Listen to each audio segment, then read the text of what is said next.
एक पति जो अपनी बीवी और बच्ची का जन्मदिन मनाने हजारों मील दूर लंदन से भारत लौटा, लेकिन फिर कभी वापस नहीं जा पाया। एक माँ जिसने अपने ही पति की हत्या की और फिर उसकी लाश के ऊपर सो गई। एक मासूम बच्ची जिसने पड़ोसियों से कहा पापा ड्रम में है, लेकिन किसी ने उसकी बात नहीं समझी। यह कोई फिल्म की कहानी नहीं है, यह मेरठ शहर का वो सच है जिसने पूरे देश को हिलाकर रख दिया। एक ऐसा केस जहां पत्नी ने अपने प्रेमी के साथ मिलकर पति को बेहोश किया, चाकू से गोदा, सिर काटा, हाथ काटे, शरीर के 15 टुकड़े किए और फिर उन्हें सीमेंट से भरे एक नीले ड्रम में बंद कर दिया। और यह सब करने के बाद वह अपने प्रेमी के साथ हिमाचल प्रदेश घूमने चली गई, होली खेली और जन्मदिन मनाया। आज हम आपको बताएंगे मेरठ के सौरभ राजपूत हत्याकांड की अंदरूनी कहानी। एक ऐसी कहानी जिसकी बर्बरता पर यकीन करना मुश्किल है। अंत तक जरूर देखें, क्योंकि इस केस का सबसे चौंकाने वाला राज आखिर में है।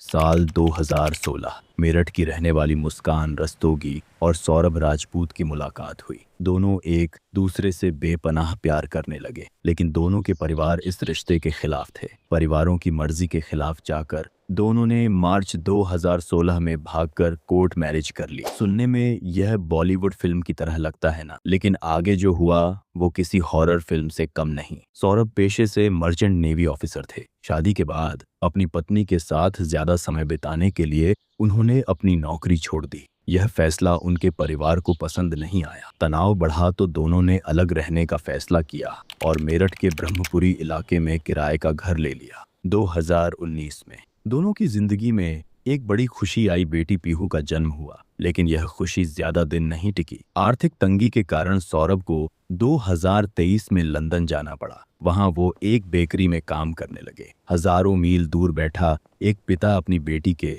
लिए पैसे जोड़ रहा था और उधर मेरठ में एक शैतानी साजिश की नींव रखी जा रही थी। 2019 में ही मुस्कान की जिंदगी में एक पुराना चेहरा लौटा, साहिल शुक्ला। दोनों स्कूल में साथ पढ़े थे। एक व्हाट्सएप ग्रुप के जरिए दोबारा बातचीत शुरू हुई और फिर मुलाकातें बढ़ने लगी। साहिल कोई आम इंसान नहीं था, वो हार्डकोर ड्रग एडिक्ट था। उसने मुस्कान को भी नशे की लत लगा दी। लेकिन यह सिर्फ नशे की कहानी नहीं है, यह कहानी है एक ऐसे मनोवैज्ञानिक खेल की जो आपका खून ठंडा कर देगा। साहिल अपनी मां की मौत के बाद से पूरी तरह टूट चुका था। वो तंत्र, मंत्र और अंधविश्वास में डूबा रहता था। उसके कमरे की दीवारों पर 666 लिखा होता था, जिसे शैतान का नंबर कहा जाता है। और मुस्कान ने इसी कमजोरी का फायदा उठाया। उसने स्नैपचैट पर एक फर्जी अकाउंट बनाया साहिल की मरी हुई मां के नाम पर, और फिर शुरू हुआ एक ऐसा खेल जिसने साहिल को पूरी तरह मुस्कान का गुलाम बना दिया।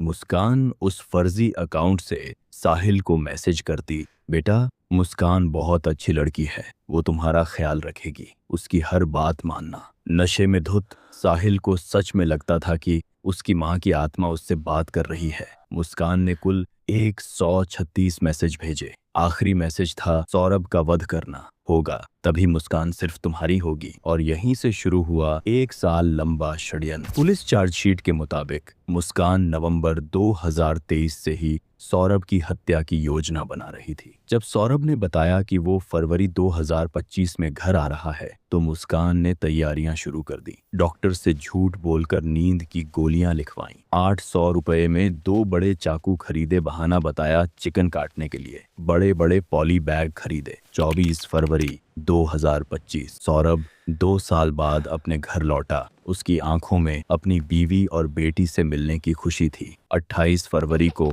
उसने अपनी बेटी पीहू का 6ठा जन्मदिन मनाया। तीनों खुश थे। सौरभ को नहीं पता था कि यह उसकी जिंदगी की आखिरी खुशी है। 3 मार्च 2025 पीहू के एग्जाम खत्म हो चुके थे। मुस्कान ने बड़ी चालाकी से पीहू को उसकी नानी के घर छोड़ दिया, यह कहकर कि वो और सौरभ शिमला घूमने जा रहे हैं। रात का समय सौरभ अपनी मां के हाथ का बना खाना खाने बैठा। मुस्कान ने बड़े प्यार से खाना परोसा। उसी खाने में उसने ढेर सारी नींद की गोलियां मिला दी थीं। सौरभ बेहोश होकर बिस्तर पर गिरा। मुस्कान ने तुरंत साहिल को बुला लिया और फिर शुरू हुई वो हैवानियत जिसे सुनकर रूह कांप जाती है। साहिल और मुस्कान ने मिलकर बेहोश सौरभ के सीने पर एक नहीं 2 2 नहीं, पूरे 3 वार किए, इतनी ताकत से कि उसका दिल छलनी हो गया। पोस्टमार्टम रिपोर्ट के मुताबिक ये वार इतने जोरदार थे कि यह साफ था कि हत्यारे का इरादा सिर्फ मारना नहीं, पूरी तरह खत्म करना था। सौरभ मर चुका था, लेकिन दोनों की हैवानियत यही नहीं रुकी। उन्होंने सौरभ का सिर धड़ से अलग कर दिया, दोनों कलाइयां काट दी, शरीर को 15 टुकड़ों में काटा और फिर उन टुकड़ों को उसी बिस्तर के नीचे स्टोरेज में छुपा दिया जिस पर कुछ देर पहले सौरभ सो रहा था। और सबसे भयानक बात, मुस्कान उसी बिस्तर पर उस रात चैन की नींद सोई। साहिल सौरभ का कटा हुआ सिर और हाथ अपने घर ले गया। उसने उन्हें अपने कमरे में शैतान की तस्वीर के सामने रख दिया जैसे कोई भेंट हो। अगली सुबह मुस्कान बाजार गई। उसने 1200 रुपये में एक बड़ा नीला प्लास्टिक का ड्रम खरीदा, सीमेंट की बोरियां खरीदी। दोनों ने मिलकर सौरभ की लाश के टुकड़ों को ड्रम में डाला और ऊपर तक सीमेंट भर दिया। कहानी यहीं खत्म नहीं होती। दरअसल असली हैरान करने वाला हिस्सा अभी बाकी है।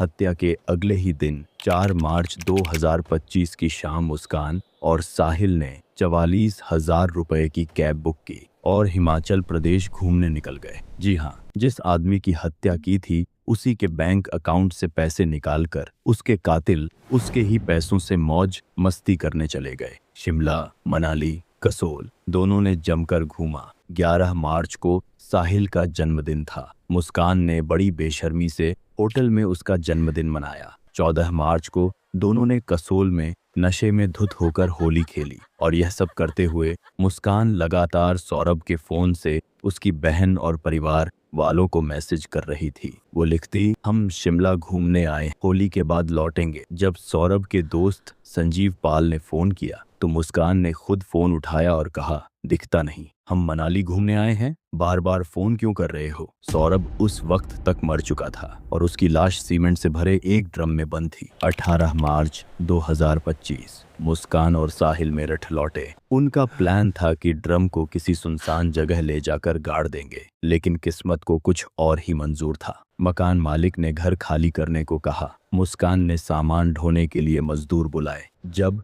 मजदूरों ने वो नीला ड्रम उठाने की कोशिश की तो वो टस से मस नहीं हुआ। गलती से ढक्कन खुला और एक असहनीय बदबू फैल गई। मजदूर भागकर पुलिस के पास गए। पुलिस ने ड्रम को पोस्टमार्टम हाउस भेजा। जब सीमेंट काटी गई तो अंदर से निकला सौरभ का कटा हुआ सिर, हाथ और शरीर के टुकड़े। लेकिन इस केस का सबसे दिल तोड़ने वाला सच कुछ और है। जब पुलिस ने पड़ोसियों से पूछताछ की तो पता चला कि सौरभ और मुस्कान की 6 साल की बेटी पीहू बार बार पड़ोसियों से कह रही थी, पापा ड्रम में है, पापा ड्रम में है। एक मासूम बच्ची जिसने अपनी आंखों से कुछ ऐसा देखा जो उसे कभी नहीं देखना चाहिए था, आज वो अपनी नानी के पास है। उसे बताया गया है कि उसके पापा मम्मी लंदन चले गए हैं। मेरठ पुलिस ने इस मामले में 1000 से 1400 पन्नों की चार्जशीट दाखिल की है। 34 गवाहों के बयान दर्ज हैं। सबसे चौंकाने वाली बात यह है कि मुस्कान के अपने माता पिता ने भी उसके खिलाफ गवाही दी है और कहा है कि उसे फांसी की सजा मिलनी चाहिए। अदालत में